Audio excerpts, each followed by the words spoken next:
Jay's definitely. Jay helped you? Yeah. How did he As a help you? competitor. Explain it. Yeah, because he never was someone that you communicate with that you're like friends with the person.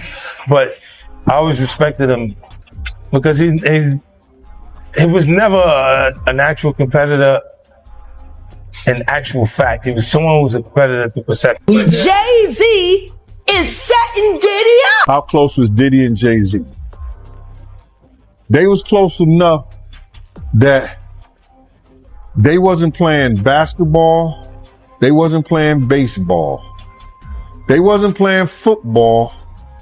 And they wasn't playing hockey or soccer for Diddy to come on stage, pat him on his and then make the statement to people in the world that can't nobody call me Sean but Jay-Z. And B was, one time she jumped off of the ledge. Came running over because she thought me and Jay had issues. And I was like, what the? And I was like, did she really just jump down and run over here like that? Beyonce jumped off a ledge. Yeah, what happened? It was in the Cosmopolitan, huh? She really a superhero. She jumped down and no, she was like, this what? Like that Bonnie and Clyde for real? You try this or what, boy? I'm here. Word. She down like at me. I said, Was Solange with her? She looked at me like that. A new storm is building, bringing together old rumors, recent controversies, and claims that were forgotten for years. At the center is 50 Cent, someone who has spent decades challenging powerful figures in the entertainment industry. This time, the focus is wider. According to his recent comments, the story is no longer about one mogul. It now includes some of the biggest names in pop culture, including Jay-Z, Beyonce, and Oprah Winfrey. These are icons who have often been discussed in rumors but rarely confronted directly. The situation intensified when 50 hinted that he has new unseen material linked to the same elite circle that is now under public attention. He suggested that his recent documentary was only the beginning. Then came the words that set social media on fire. "You're next." Fans quickly connected this message to Jay-Z and Beyonce, questioning the timing and meaning, especially because of their past connections within powerful circles. As discussions spread, people began looking closely at how closely these figures have been connected over the years through business, shared spaces, and influence. This raised questions about whether relationships that were long protected are now facing public review as old material and unanswered questions return. Were private conversations, and that he and Diddy could talk openly, and Mark could talk to Diddy not just as a client but as a person and try to guide him in a time leading up to his arrest. And unbeknownst to Mark Agnifilo, Diddy has got this guy recording the conversation as he's sitting there saying, "You are screwing this up. You are messing up this case. We're losing." And knowing that that's on tape. And it's almost like he's performing for the camera and not telling Mark what's going on. And the really enraging part about it is that Mark Agnifilo won this case for Diddy with legal strategy. It wasn't just an accident that this jury that had heard all of this in the news before the trial voted not guilty on all the serious charges. It was Mark Agnifilo that did that. Yet Diddy secretly records this guy and embarrasses him. And yeah, you could say, well, Diddy never expected that it would end up being broadcast somewhere else. Well, okay, but Diddy was planning on using it, or he wouldn't have had it recorded in the first place. So it's just really, really unfair. And I know that in a way this sounds crazy, that I'm getting so upset about Diddy, and yet there's video of Diddy beating Cassie. Well, that's horrendous, but that doesn't mean you can't look at something else as well.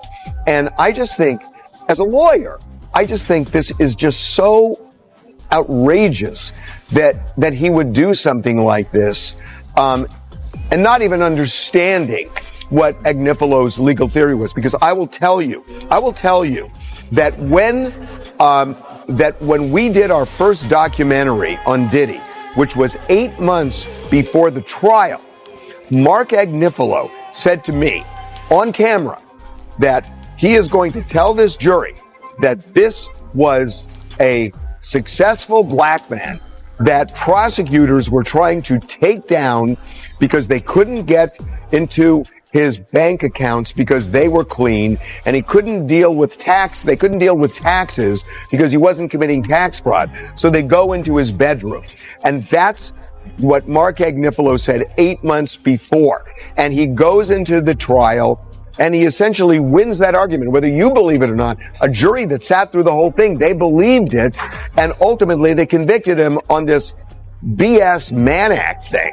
So Diddy won that case. And one of the reasons he won the case is something that Agnifilo got criticized for. That when he did the documentary with me, he was making a joke about the baby oil. Remember, he said, oh, well, you know, I didn't know he bought in bulk. He must have bought 1,000 bottles at Costco. And a lot of people just slammed him for that and said, how dare you? You're being disrespectful. The baby oil is the smoking gun in this case. Agnifilo knew all along that the baby oil was Diddy's best defense, because when Agnifilo got before that jury in closing arguments, he looked at them and he said, well, the feds came in with their armor and artillery and guns. And what did they do? They got 1,000 bottles of baby oil off the streets. Ooh, he said, the streets are safer now. And the jury laughed. And that laugh told Agnifilo he should keep going on that. And that the trial itself was absurd because Fans also brought back memories of 50 Cent previously accusing Jay-Z of quietly protecting powerful entertainment circles. This supported his long-held belief that elite figures look out for each other behind closed doors. This time, the tension feels stronger because 50 has already shown he is willing to put everything on record. His documentary was watched worldwide and brought private issues into public view. So when he said, "You're next," people took it seriously. To understand why this warning matters, it helps to look at the history between them. Their rivalry began in the early 2000s and was competitive from the start, filled with industry tension, public lyrical attacks, and personal conflict. Over time, Jay-Z became a quiet power figure, growing his influence through brands, partnerships, and elite connections. Meanwhile, 50 Cent built his empire by being outspoken, using media, business, and direct confrontation. They represent two very different ways of holding power. One works in silence, the other applies pressure. That contrast is why when 50 speaks, both the industry and the public stop to listen. Seems like 50 Cent has set his sights on someone new after the Diddy Netflix documentary. If you aren't aware, 50 Cent has been getting insane feedback from the Netflix documentary he made on Diddy. Sean Combs' The Reckoning is what it's called, and it's #1 all over Netflix, beating even Stranger Things. Diddy himself has responded to it, saying the stories are false, of course, denying everything, and even trying to do a cease and desist on the Netflix documentary. And after this Diddy documentary, a lot of people have been wondering who's the next person that deserves to get exposed. And Jay-Z is the one that a lot of people are pointing their finger at. And the reason why Jay-Z has been getting a lot of this type of backlash is because Jay-Z was really close to Diddy. At one point, Diddy was even calling him his brother, and that Jay-Z's the only one that can call him his real name, Sean. That maybe there's something on Jay-Z's side that has been going on behind the scenes. Now, there hasn't been any solid proof yet, but Nicki Minaj has been going at Jay-Z for quite some time, talking about Jay-Z is manipulative and he steals, and he's been pushing a narrative, and that Roc Nation has control and power over a lot of things. And I can kind of understand where she's coming from to a certain extent. We got to remember when Jay-Z went up on the Grammy stage and said Beyonce never won Album of the Year and complained about that, literally the following year, Beyonce wins Album of the Year, which is just something like, if that doesn't show you that there is some power going on there, that there is something behind the scenes that Jay-Z controls, it's clear as day that it's all politics on who wins Grammys, you know, who gets the better light and things. So that kind of opened my eyes, you know, as to Roc Nation's power and how they manipulate things in the media. I'll never forget Jay-Z would get this like special treatment all the time when it comes to the media. I mean, Hot 97, when they interviewed Jay-Z, they literally rolled out a red carpet They never did that for any other artist. So Jay-Z's always had this kind of special treatment when it came to things. But now the question is Jay-Z involved in crazier things? I mean, there's been a lot of speculation in a lot of different ways, and people are pointing their attention towards 50 Cent wanting him to do a Jay-Z documentary. And it looks like he might actually do it, because on Instagram, he posted a drawing of Jay-Z that kind of makes fun of his looks. And he posted that photo and he said this in the caption: "Please stop sending me stuff like this. I'm not going to post it." Basically making a joke, because obviously he posted it on his social media. But, and here's the interesting but in this, is someone commented on the post, and the comment got liked by 50 Cent. And this is the comment. It's from Dom KMDA. I hope I pronounced that right. Dom Kanada. He commented saying, "My only question, he's next, isn't he?" And 50 ended up liking that comment. And here's the thing. I actually saw this on Twitter and X, whatever, Twitter X, whatever you want to call it. And I wanted to confirm, is this real? Because a lot of people Photoshop these type of things just to create drama and create this speculation. So I actually DM'd the guy himself, and I showed him the photo, and I asked him, "Hey, is this a real photo? Did 50 like your comment?" He said, "Hey, yes, he did." And I was like, perfect. Thank you for confirming. Thought it was Photoshopped. Well, appreciate the response. And he said, "I was surprised as well. Didn't see that coming." So shout out to him, for, responding to my DM and confirming that, the comment actually got liked by 50, because, a lot of people Photoshop and spread narratives. So me being the proper journalist, whatever you want to call me, news reporter, I, wanted to go get to the source and see if it was actually real. There's also something that's very interesting that went over a lot of people's heads, and that's the documentary coming out on December 2nd. That Diddy documentary coming out on that date. Literally 2 days later, you have Jay-Z's birthday, December 4th, which to me sends a subliminal message to Jay-Z that you're next. So that's crazy. That just, to me, shows that 50 is potentially gonna work on something going at Jay-Z, and he might get Nicki Minaj involved, because Nicki Minaj has a huge issue with Jay-Z with a lot of things, and I don't even know the full details of that, because she's gone at Jay-Z for quite. As time passed, Jay-Z continued moving among highly influential circles, aligning himself with major figures across entertainment, media, and corporate power. Whenever 50 Cent felt that something important was being hidden, he responded with sarcasm, coded posts, or sharp comments. But until now, he never issued a direct warning. This moment feels different because for the first time, 50 has suggested that he has material that could directly affect the Carters. Fans know that when he claims to have evidence, it often appears. This alone pushed Jay-Z and Beyonce into the center of intense online discussion, which soon expanded to include Oprah Winfrey. Many people questioned how her name entered the conversation. The link comes from renewed criticism of Oprah and 50's long-standing doubts about how she uses her influence. He has accused her of applying pressure unevenly and choosing selective narratives during major cultural moments. He has openly questioned her past media priorities, compared her investigative focus with her previous associations, and has never hidden his frustration about being excluded from her platform. This history adds another reason why her name is returning as public scrutiny grows around the industry's most powerful figures. Einstein, Oprah, Epstein, he was running with that whole crew. They want to know how we're going to do it, how the public is going to take him. Is the public going to let him back in? And the public is not. The public is already canceling him. I don't believe the industry has canceled him yet. All those people who went to those Diddy parties, not one of them had came out and denounced what he has done. I haven't heard one of them. I have not heard one person denounce, "Well, man, let God handle it. Get the hell out of here. Get out of here with that. If that was your daughter, would you let God handle it?" All those people, they ain't denounced him. They ain't definitely, they can't come forward and say, "Yo, I support him," because it would mess up their brand. It would mess up their brand. Jay-Z.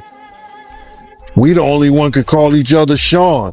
Jay is the only one could call me Sean. I'm the only one could call him Sean. Get the hell out of here. If that ain't no fun boy stuff.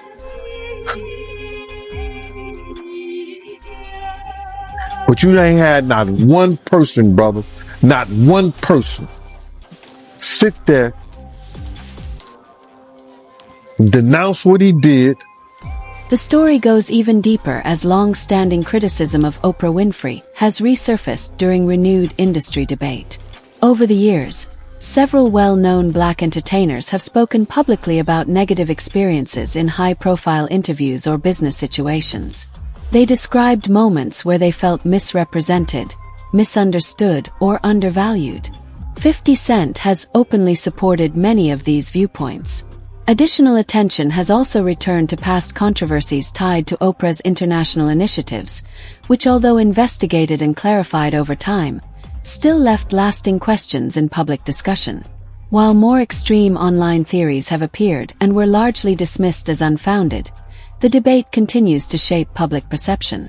With 50 already challenging one powerful figure through a global documentary, fans now speculate that other influential names could face similar attention. This belief grew stronger after his claim that future revelations may involve the least expected people. In the entertainment world, influence rarely stands alone. The professional paths of Oprah, Jay-Z, Beyonce, and Diddy have crossed many times through interviews, events, philanthropy, and public praise. This has strengthened the idea that elite networks are closely connected and now increasingly under scrutiny. Beyonce didn't want to speak and does not speak to Brandy. And the truth of the matter is that she go back there with Monica and Kelly, and there go Patti LaBelle, and then there goes Solange. All right. And there's a reason why Solange is around as well, because if you guys don't know, for a while, Solange and Beyonce actually were not on speaking terms, but they're back talking now. They're back cool. And basically Solange is around to keep Beyonce spiritually protected. Solange is the spiritual protector of that family. Don't get it twisted. Mama Tina is powerful. Solange is the most powerful list. You better ask some damn body. All right. Now, the reason why Beyonce ain't came to speak to Brandy, baby, is because Beyonce does not talk to anyone who used to sleep with Jay-Z. Okay.